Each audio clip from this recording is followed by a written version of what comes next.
बात आज की चैनल के कार्यक्रम आर पार में मैं सुरेंद्र चतुर्वेदी आपका स्वागत करता हूं। दोस्तों, फिर लाल डायरी का भूत पहुंचा मोदी तक। धर्मेंद्र राठौड़ ने सामान्य वर्ग के आरक्षण का मुद्दा उठाया। कुछ भी कहो, राजस्थान के कांग्रेसी धर्मेंद्र राठौड़ हैं बड़े धारदार नेता। सत्ता में थे तब भी अलग से रेखांकित किए जाते थे और आज जब सत्ता से बाहर है कहीं ना कहीं किसी न किसी रूप में चर्चाओं के केंद्र में रहते हैं। लाल डायरी को लेकर मोदी जी और अमित शाह ने उनको मंचों से इतनी बार दोहराया कि वे पूरे देश में लाल देह लाली लसे हो गए। अब उन्होंने फिर एक मुद्दा मोदी जी के आगे परोस दिया है। यह मुद्दा यदि गर्मा गया तो राज्य के अगले चुनावों को बेहद प्रभावित कर सकता है। मुद्दा है ईडब्ल्यूएस आरक्षण का, जो राठौड़ के मुताबिक खोखले वादे और दिल्ली की जिद पर खड़ा हुआ है।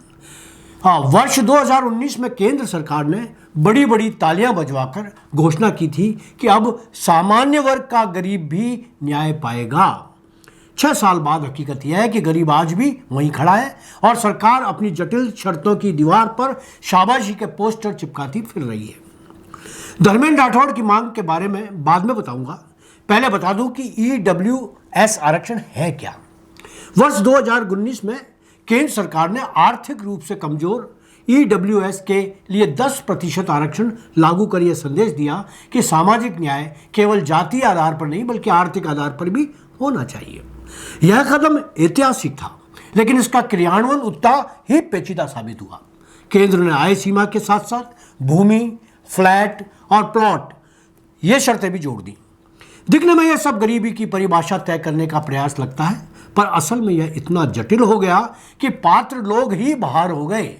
अफसर विभिन्न शहरों या राज्यों में किसी परिवार की संपत्ति की जांच करने में सक्षम ही नहीं है। नतीजा यह हुआ कि प्रमाण पत्र के जंजाल गरीबों के गले की फांस बन गया।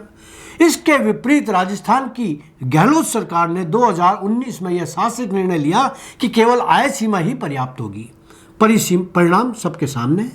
ईडब्ल्यूसी वर्ग की भागीदारी राज्य की भर्तियों में कई गुना बढ़ी, शिक्षा और रोजगार तक पहुंच आसान हुई और सामान्य वर्ग के आर्थिक रूप से कमजोर तबकों में नई उम्मीद जागी। यूपीएससी और एससीसी केंद्रीय अधीन परीक्षाएं जैसी परीक्षाओं में ईडब्ल्यूएस परीक्षाओं की संख्या एसटी एससी से कई गुना कम होना इस नीति की विफलता का सबसे बड़ा सबूत है। यह उस तबके के साथ अन्याय है जिसे इस आरक्षण का सबसे ज्यादा लाभ मिलना चाहिए था। सवाल यह है कि जब एससी, एसटी और ओबीसी आरक्षण में भूमि और संपत्ति की शर्तें नहीं हैं, तो ईडब्ल्यूएस के लिए ही ऐसी अव्यावहारिक जटिलताएं क्यों? क्या गरीबी की परिभाषा सामान्य वर्ग के लिए अलग है और अन्य वर्गों के लिए अलग है? यह सोच न केवल भेदपूर्ण है बल्कि सामाजिक न्याय की मूल भावना के भी खिलाफ है। धर्मेंद्र राठौड़ ने मोदी जी से जो मांग की है वह इस विसंगति को लेकर है।